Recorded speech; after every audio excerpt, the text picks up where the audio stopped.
جيانا بالعكس وي فكر وفلسفة هين بيتر بلافو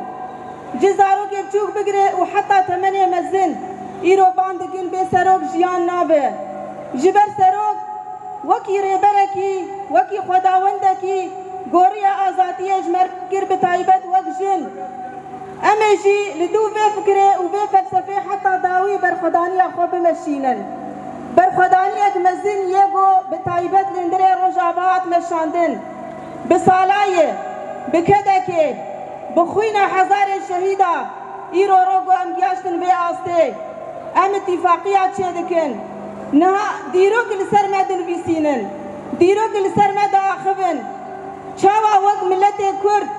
وچه مكونه گوهی آخا سوری جیان دکه برخدانی دکن دوزا مافی خود دکن دوزا او مافی گوجوان هاتو بستندن بحزار سالا او جی بفکر و فلسفه ری بر آپویه جبوه تجرید گران دکن جبوه مافی هایویه تنیه ام جیبان دولتا ترکی دکن وچه دولت گوهیه ایگو دبیشن ام حقوق الانسانن ام مافی مروفانن كاني ما في مروفا كاني ما في إنسانية كاني حتى جو إنسانك يجو حتى أو حكمه جو حبس ليبي بريجي درب عسكر نقف اليوم لا نحيي ذكرى عابرة بل نجدد عهدا راسخا عهدا مع الحقيقة التي لا تكسر ولا تقيد مع إرادة التي لا تكسر تتواصل العزلة المفروضة على القائد عبد الله أوجلان الذي لم يكن يوما مجرد شخص بل تحول إلى فكر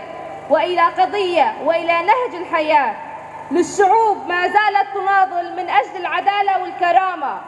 وعمل على تعزيز قيم الكرامة الإنسانية ونشر مبدأ الفكر الحر إن قضية القائد عبد الله أوجلان ليست قضية فرد